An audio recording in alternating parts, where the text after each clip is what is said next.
दा बड'लेण्डआव जोंहा सरकार दं, सोलोंथाइ बिफान दं। जोंनि बर' बिजोङाव फोरोंगिरिनि आंखाला मानो फैदों? फोरोंगिरि थिसननाया लेट जानायनि थाखाय बेखौ मावफुंनायनि गोहोआ जोंनि आखायावनो दं गासिबो। अनारेबल स्पिकार सार बिस्वजित दैमारि बिथांखौ साहित्य सभानि चिफ गेस्ट लेंहरनानै बिथांनावनो निउस पर्टेल बिथांमोना सोंबाय, नोंथाङा बर' रावखौ दिसपुराव एसेम्ब्लियाव मिनिस्टारफोर थाग्रा हस्टेलावहाय बर' रावजों लिरदों, ट्रेन्सलेट खालामनानै होनाय बे खामानिखौ मावदों सार होननानै सोंबाय। बे मोनसे इन्टारेस्टिं आरो बेयो मा उद्देश्य? बैखौ फोरमान होनो थाखाय दुलाराय बर' फरायसा आरो बर' साहित्य सभाखौ फोरमान होनो थाखाय बिथांनाव सोंबाय। सोरबाखि गाव मावनायखौ मावदों होननानै लाफिनो। बिनि सोमोन्दै दिनै मोजाङै सावरायगोन।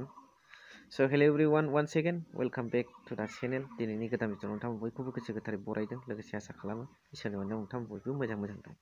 मोनसे रिमाइन्ड भिउ आं नोंथांमोननि सिगाङाव बुंनो नागिरदों।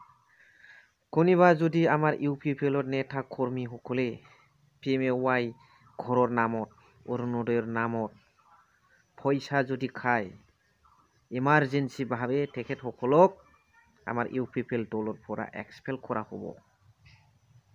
सोरखौबा खालामदोंना? जानायखौथ' नुगासिनो दं, फोरमाना मोनगासिनो दं लागाथार। बिराद इन्टारेस्टिं।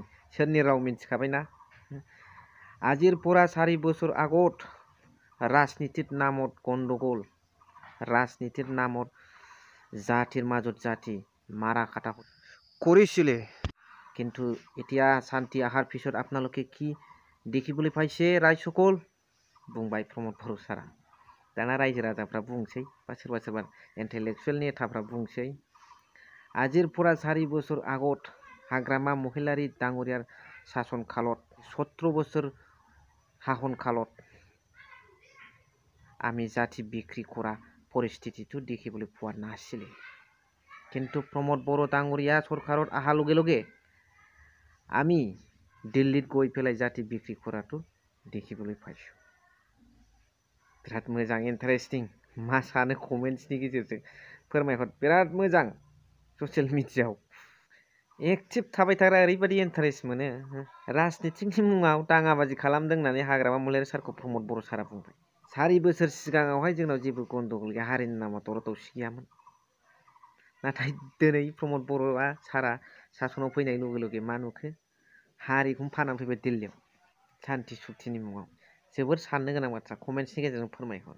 लोगोसे आसाम आयेन आफादनि स्पिकार अनारेबल बिस्वजित दैमारि सारा जे बुंदों, जोंनि बड'लेण्डआव डिपार्टमेन्ट दं, अफिसियेलि भाबै खामानि मावनायनि क्षमता दं, एडुकेसन डिपार्टमेन्ट दं। बे टिचार्स थिसननाय, एपइन्टमेन्ट होनाय आरो स्कुलफोरखौ प्रभिन्सियेलाइज खालामनायफ्रा स्पिडलि जानांसिगौ, तीव्र गतिर खारनांसिगौ गोख्रैयै। नाथाय बेफोरखौ दासिमबो बेबायदि थाथाव नाङामोन होननानै बुंदों। दा बुजिदो अब्ला बिटिआर गभर्नमेन्टआव एडुकेसन डिपार्टमेन्ट दं, बिराद लेहेम, मावनो हाया, जेखौबो डिसिसन लानो हाया। दा सरकारि भाबै बिथाङा मावनो हायैनि प्रश्नआनो फैया होननानै बिस्वजित दैमारि सारा बुंलांबाय। नाथाय जोंनि सरकारा दासिमबो इनिसियेटिभ लायाखै। आरो जायफोर बेफोरबादि जेंनाखौ नायसनग्रा हारिनि थैस' थांस'जों जुजिनानै फैग्रा आफादफोर, स्कुलाव टिचार्स थिसननाय, बिजाबनि जेंनाफोरजों मोगा मोगि जाबोनानै फैनाय आरो बेफोरखौ सल्भ खालामग्रा जायफोरनाखि अर्गानाइजेसन्सफोर दं, बिथांमोन थासेयावबो बेखौ मानो नायसनदिया? बे मोनसे प्रश्न फैदों। दा बेफोरखौ रिभिउ नायसंबाय थानानै बेफोरखौ माबा मोनसे राहा लायोब्ला, जिहेतु जोंहा माखासे अर्गानाइजेसन्सफ्रा बेखौ अबजार्भ खालामबाय थाखायो, बेबादि प्रब्लेम थाथावा बिथाङा होनदों। दहाय जे फार्स्टआव प्रश्न सोंदों गुबुननि क्रेडिटआव, बेखौ बिथाङा इनडाइरेक्टलि एन्सार होफिनदों। दा जायखौ सरकारा नुसनासै, ओरैबादि बिटिआर सरकाराबो दुरबलखाथार, जेबो डिसिसनखौनो लानो हाया। आरो जायखौ सरकारा नुसनासै बेखौ माखासे नायसंग्रा अर्गानाइजेसन्सफ्रा, बिजाबनि, टिचार्स एपइन्टमेन्टनि, जाथिनि माखासे खेथ्रआव खामानि मावग्रा अर्गानाइजेसन्सफ्रा बेफोरखौ खेल लानानै बुंनानै होब्ला माने जायनि प्रश्नआनो फैया होनदों।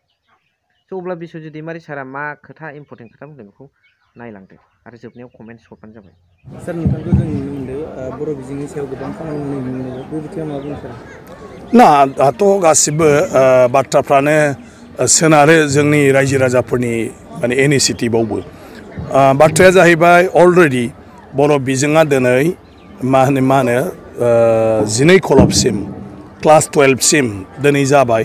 बेनि बादै साबजेक्ट हिसाबै जोंहा MA सिम दं आरो इउनिभार्सिटियाव दिनै PhD खालामनो हानायबो जाबाय माने बर' साबजेक्टआ आरोखि। दा गासिबो दंखाजोबसै बेवहाय मा नांदेरगौ दा बर' PhD खालामनायाव जोंनो थोजासे आरोबाव माने माबाफ्रा नांबावगौ नामा माने थाजासे जानो जायाखै लिटारेचारनि बिथिङाव बेफोरखौ जोङो नायनांगोन। आरो दिनै 12 खलबसिम फरायनायनि बेलायाव फरायसाफोरनि मोन्दांथिया मा बिसोरनो जों माबायदि आरो सापर्ट खालामनो हायो सहाय खालामनो हायो जे बर' बिजोंजों फरायनायनि गेजेरावनो बिसोर जाहाथे मेजर लानानै फरायहैनो हायो बायदिसिना साबजेक्टआव डिग्रियाव थ' बिसोरो फिन उसुबिदा जादों नामा उसुबिदाबा मा उसुबिदा आरो बे उसुबिदाखौ बोखारनांगौबा मा खालामनांगौ गतिके बेफोरखौ जोङो नायनानै मावलांनांगोन आरो बे बेलायाव बिमा बिफायाबो नोजोर होनांगोन गाव गावनि गथाया फरायदों जिहेतु बिसोरसो सानफ्रामबो मोनथिगोन आरो बिसोर जिहेतु बिगोमा गार्जियान बिसोर बर' थुनलाइ आफाद बा बर'नि गुबुन गुबुन आफादफोरजों सोमोन्दो लाखिनानै बेफोर बाथ्राखौ बुङोब्ला आं सानो बेफोर जेंनाफोरखौबो लासै लासै गासैखौबो बोस्रांलांनो हागोन। सार दायो बर' बिजोंनि बेलायाव गोबां जेंना सोमजियो जेरैबायदि फरायसालिनि फोरोंगिरि थिसननाय बा बिजाब मोननाय बायदिसिना जेंना सोमजिनाय नुबाय थायो बे बिथिङाव सारा मा बुङो? आं बेखौनो होनदों बेफोर गासिबो बिफानारि खामानि बुंनो थाङोब्ला बेफोरथ' थानो नाङा नाथाय मानो थादों बेखौ जों बिबानाव दंजोबसै दा बड'लेण्डआव जोंहा सरकार दं सोलोंथाइ बिफान दं गतिके बड'लेण्डआव जोंनि गासैबो बर' हारिनि राव थुनलाइ आरो बिजोंखौ लानानै सानबोनाय मावबोनाय मानसिफ्रानो दंलायलायो जों एसे बबे जाहोननि थाखाय बेफोर जादों बेखौ नायोब्ला आं सानो बेखौ सरकारि भाबै गासैखौबो जेंनाखौ सुस्रांनो हायो। गोबां बर' लेखा गोरों जोंहा सेंग्रा सिख्ला ओंखारजोब्बाय दा बिसोरबायदि क्वालिफाइड थासेयाव जोंनि बर' बिजोङाव फोरोंगिरिनि आंखाला मानो फैदों प्रब्लेमा बबाव ना फोरोंगिरि थिसननाया लेट जानायनि थाखाय ना जोंहा क्वालिफाइड दानि नर्मसजों माने मा होनो सेंग्रा सिख्ला गैयिनि थाखाय लेखा गोरों गैयिनि थाखाय ना मा जाहोना जों बेखौ नागिरोबा आं सानो बेखौ मावफुंनायनि गोहोआ जोंनि आखायावनो दं गासिबो। स' नोंथांमोना नुनो मोनबाय भिडिअखौ एसेखिनियावनो फोजोबबाय थेंक इउ फर वाचिं लाभ इउ।